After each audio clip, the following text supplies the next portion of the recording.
इस वीडियो में हम नीट फिज़िक्स 2017 के क्वेश्चंस को कंटिन्यू करने वाले हैं, उसके सॉल्यूशंस देखेंगे आज हम। तो हमने क्वेश्चन नंबर 30 तक डिस्कस कर लिया था और क्वेश्चन नंबर 31 से आज हम इस वीडियो में डिस्कस करेंगे। तो क्वेश्चन नंबर 31 में एक एंड ऑफ स्ट्रिंग है जो कि लेंथ L का स्ट्रिंग है, वो कनेक्ट किया गया है एक पार्टिकल ऑफ मास m से और दूसरा एंड उसका कनेक्टेड है एक स्मॉल पैक से एक स्मूथ हॉरिजॉन्टल टेबल पे। तो अगर वो पार्टिकल मूव करता है एक सर्कल में स्पीड v के साथ, तो नेट फोर्स जो है पार्टिकल पे वो कितना आएगा सेंटर के टुवर्ड्स, वो क्या होगा ये पूछ रहा है। और t रिप्रेजेंट कर रहा है स्ट्रिंग पे जो टेंशन है। तो देखते हैं इसका सॉल्यूशन क्या है।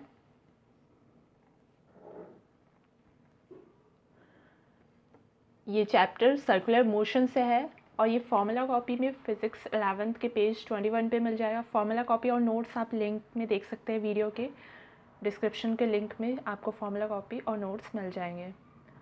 और नोट्स में ये जो क्वेश्चन है उस टाइप के क्वेश्चंस आपको फिज़िक्स 11th के पार्ट 2 में पेज 13 पे मिल जाएगा। तो इसमें क्या दिया हुआ है, एक टेबल है जिसकी हमने एक फ़िगर बना ली है। तो उस टेबल के बारे में वो बात कर रहा था। उस पर एक पैक था जिसमें कि एक स्ट्रिंग है L लेंथ की और मास m का एक पार्टिकल उससे कनेक्टेड है और वो सर्कुलर मोशन में रोटेट कर रहा है। तो इस पर जो फोर्स लग रहा है वो सेंट्रीपिटल फोर्स के बराबर होगा, जिसको हमने Fc से रिप्रेजेंट किया है। और वही जो सेंट्रीपिटल फोर्स है वो टेंशन को भी रिप्रेजेंट कर रहा है, क्योंकि जो भी उसमें फोर्स लग रहा है वही उसका टेंशन भी हो गया उसके अपोजिट डायरेक्शन में, एक्चुअली सेम डायरेक्शन में, बिकॉज जो फोर्स भी है वो सेंटर के टुवर्ड्स है और टेंशन भी सेंटर के टुवर्ड्स है। तो स्पीड जो है वो v है इस पार्टिकल की, वो क्वेश्चन में दिया गया है। तो सेंट्रीपिटल फोर्स क्या हो गया mv² अपॉन L, क्योंकि mv² बाई r फॉर्मूला होता है सेंट्रीपिटल फोर्स का, तो ये mv² अपॉन L हो गया। तो by formula of centripetal force ये हो गया is equal to tension in strength. तो नेट फोर्स जो है पार्टिकल में वो टेंशन इन द स्ट्रिंग आएगा, that is the centripetal force. और कोई फोर्स तो उस पर लग नहीं रहा है, वो फ्रीली मूव कर रहा है। तो जो भी वो सर्कुलर मोशन में मूव कर रहा है वो सेंट्रीपिटल फोर्स के कारण मूव कर रहा है, इसलिए जो भी उसमें नेट फोर्स आएगा वो सेंट्रीपिटल फोर्स ही आएगा। तो इसका आंसर हो गया ऑप्शन नंबर 4, जो कि T है, tension in the string. Next question देखते हैं, क्वेश्चन नंबर 32। इसमें एक पार्टिकल एग्जीक्यूट कर रहा है लीनियर सिंपल हार्मोनिक मोशन जिसका एम्पलीट्यूड है 3 सेंटीमीटर, और जब पार्टिकल 2 सेंटीमीटर पे है मीन पोजीशन से, तो उसकी वेलोसिटी इक्वल हो जा रही है उसके एक्सेलरेशन से। तो उसका टाइम पीरियड सेकेंड्स में क्या होगा ये पूछ रहा है। तो इसका सॉल्यूशन देखते हैं। ये चैप्टर सिंपल हार्मोनिक मोशन से है और फॉर्मूला कॉपी में ये फिज़िक्स 11th की फॉर्मूला कॉपी में मिलेगा पेज 36 और 41 में, और नोट्स में ये मिल जाएगा फिज़िक्स 11th के पार्ट 2 में पेज 88 और 89 में। तो एम्पलीट्यूड जो दिया गया है क्वेश्चन में, ए से जिसको हम रिप्रेजेंट करते हैं वो 3 सेंटीमीटर है, और वाई यानी कि जो डिस्टेंस है मीन पोजीशन से वो 2 सेंटीमीटर है, और टाइम पीरियड हमें फाइंड आउट करना है। और इसमें कंडीशन क्या है, एक्सेलरेशन वेलोसिटी के इक्वल है। तो इस कंडीशन में हम देखते हैं कि इसकी वैल्यू क्या आएगी टाइम पीरियड की। तो एक्सेलरेशन के फॉर्मूला को हम पुट कर देंगे और वेलोसिटी के भी फॉर्मूला को इक्वेट कर देंगे। तो एक्सेलरेशन का फॉर्मूला ω² होता है और वेलोसिटी का फॉर्मूला ω√a² माइनस y²। तो बाय फॉर्मूला ये इक्वेशन बन गया। तो ओमेगा इज इक्वल टू आ गया √a² minus y² upon y is equal to √3 का स्क्वायर माइनस 2 का स्क्वायर अपॉन 2। y की वैल्यू 2 है, a की वैल्यू 3 और y की अगेन 2 जो पुट कर दिया हमने इक्वेशन में। तो is equal to √9 minus 4 upon 2 that is √5/2। तो टाइम पीरियड का जो फॉर्मूला होता है वो होता है 2π/ω, क्योंकि omega is equal to 2π time period होता है, तो हमने वैसे ही इक्वेशन डाल दिया है। तो इज इक्वल टू आ गया टाइम पीरियड 2π अपॉन √5 इंटू 2। तो फाइनली इसका आंसर आ गया 4π अपॉन √5। तो फिर इसका आंसर होगा option number 2 that is 4π/√5। Next question देखते हैं, क्वेश्चन नंबर 33। इसमें दो पोलराइड्स हैं P1 और P2, ये प्लेस किए गए हैं उनके एक्सिस के परपेंडिकुलर टू ईच अदर। एक पोलराइड जो है वर्टिकल होगा और दूसरा पोलराइड हॉरिजॉन्टल होगा, तभी उसकी एक्सिस एक दूसरे के परपेंडिकुलर आएगी। अब क्या बोल रहा है कि अनपोलराइज्ड लाइट आई नॉट उसकी इंटेंसिटी है, वो इंसिडेंट है P1 पे, पोलराइड फर्स्ट पे, और एक थर्ड पोलराइड P3 रखा गया है P1 और P2 के बीच में, कुछ इस तरीके से कि उसकी एक्सिस एक एंगल 45 डिग्री बना रही है P1 से। तो ट्रांसमिटेड लाइट का जो इंटेंसिटी होगी वो P2 में क्या होगी, P2 से ट्रांसमिट होने वाली लाइट की इंटेंसिटी। इसका सॉल्यूशन देखते हैं। तो ये चैप्टर वेव ऑप्टिक्स से है और इसका फॉर्मूला मिलेगा फिज़िक्स 12 की फॉर्मूला कॉपी में पेज 44 में, और इसके नोट्स मिलेंगे फिज़िक्स 12 की पार्ट 2 में पेज 94 पे। तो पोलराइजेशन का फॉर्मूला क्या होता है, जो मैंने फॉर्मूला कॉपी में भी लिखा है, कि अनपोलराइज्ड लाइट का जब इंटेंसिटी आई नॉट अगर हम कंसिडर करते हैं, तो जब वो फर्स्ट टाइम पोलराइज्ड होती है, यानी कि फर्स्ट पोलराइजर से जब वो जाएगी तो उसकी इंटेंसिटी हाफ हो जाती है, यानी कि I1 इक्वल टू हो गया I0/2। और जब वो सेकेंड पोलराइजर से पास होती है तो I2 हो जाती है, सेकेंड पोलराइजर से निकलने वाली इंटेंसिटी I2 हो जाती है I1 cos स्क्वायर थीटा। मतलब फर्स्ट और सेकेंड के बीच में जो भी एंगल होगा वो थीटा है, तो उस कंडीशन में I2 equal to I1 cos square theta हो जाएगा।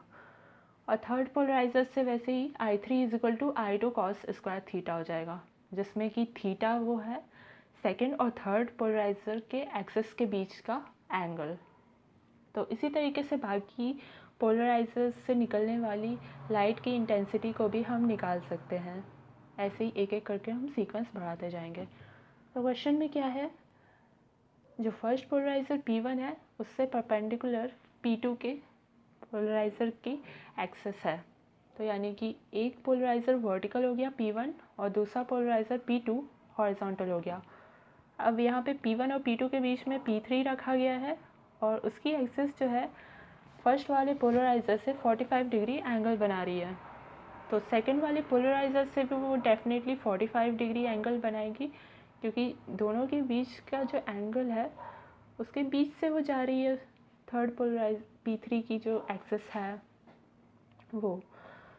तो हमें दोनों ही पोलराइजर्स के बीच का एंगल पता चल गया। तो फर्स्ट और सेकंड पोलराइज़र के बीच का जो एंगल है वो भी हो गया 45 डिग्री, और सेकंड और थर्ड पोलराइज़र के बीच का जो एंगल है वो भी 45 डिग्री हो गया। So therefore I1 equal to I0/I2 हो जाए, sorry I1 equal to I0/2 हो जाएगा। दैट इज़ इंटेंसिटी हाफ हो गई अनपोलराइज्ड लाइट की।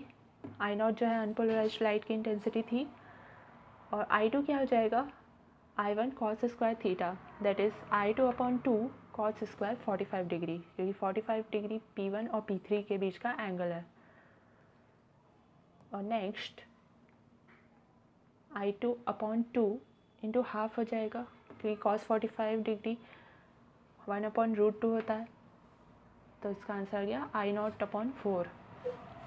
और फिर I3 अगर हम निकालेंगे तो I2 cos स्क्वायर थीटा करना होगा, दैट इज़ I2 कितना है I0/4 cos स्क्वायर 45 डिग्री, तो I0/4 इंटू हाफ कर दिया तो I0/8 आ गया। तो फाइनली इसका आंसर आ गया I0/8, जो कि P2 से निकलने वाले ट्रांसमिटेड लाइट की इंटेंसिटी होगी। फाइनली हमने P3 और P2 के बीच का भी एंगल निकाल लिया था, उनके एक्सिस के बीच का 45 डिग्री था, तो दोनों ही एंगल्स जो है 45 डिग्री हुए। तो फाइनली इसका आंसर हो गया I0/8। तो इसका आंसर हो गया option number 2, that is I0/8। Next question देखते हैं, क्वेश्चन नंबर 34।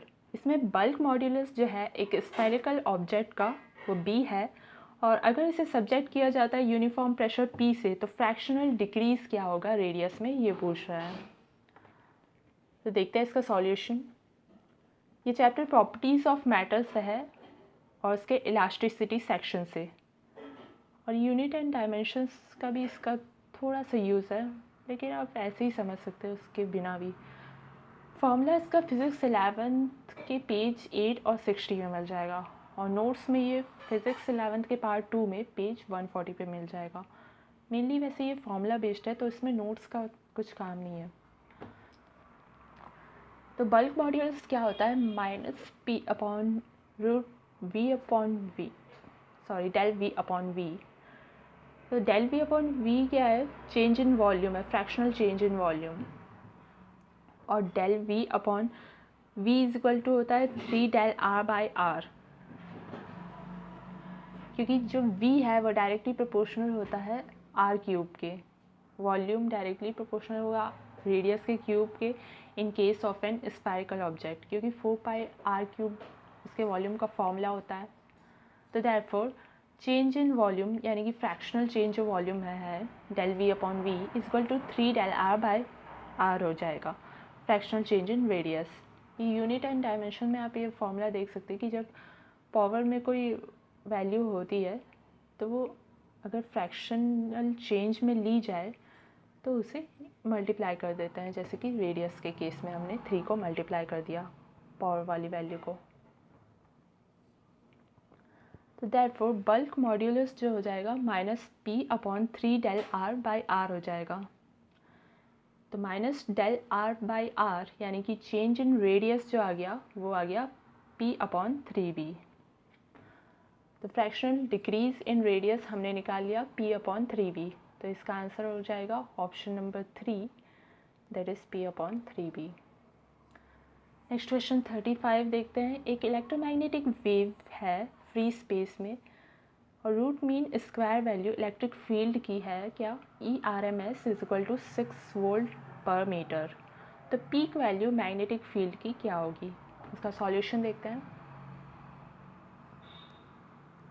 ये चैप्टर इलेक्ट्रोमैग्नेटिक वेव से है और इसका फॉर्मूला मिलेगा फिज़िक्स 12th के पेज 56 में, और नोट्स इसमें कुछ है नहीं, मेनली फॉर्मूला बेस्ड क्वेश्चन ही है ये। इलेक्ट्रोमैग्नेटिक वेव्स में वैसे भी जो क्वेश्चंस होते हैं मेनली फॉर्मूला बेस्ड ही आते हैं। तो ERMS root mean square value of electric field जो है वो 6 वोल्ट पर मीटर दी गई है क्वेश्चन में, और B0 निकालना हमको, यानी peak value of magnetic field निकालनी है।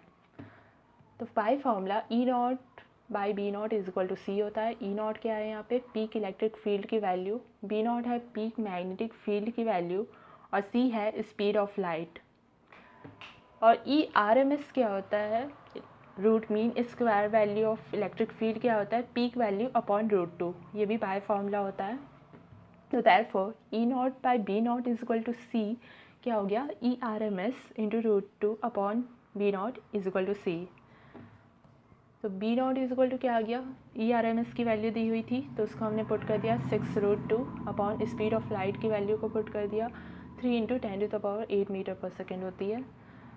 तो इसको अगर हम सॉल्व करेंगे तो 2 इंटू √2 की वैल्यू क्या होती है 1.414 इंटू 10⁻⁻8 आ गया, दैट इज़ 2.8 से कुछ ज़्यादा इसकी वैल्यू आएगी इंटू 10⁻⁻8 टेस्ला। तो इसका आंसर हो जाएगा ऑप्शन नंबर 1, जिसमें कि 2.8 से थोड़ी ज़्यादा वैल्यू दी हुई है 2.83 इंटू 10⁻⁻8 टेस्ला। तो ये हमने क्वेश्चन नंबर 35 तक के सॉल्यूशंस को डिस्कस किया है। नेक्स्ट वीडियो में हम इसके आगे के सॉल्यूशंस को डिस्कस करेंगे। तो मिलते हैं गाइस जल्दी नेक्स्ट वीडियो में। Take care, bye bye.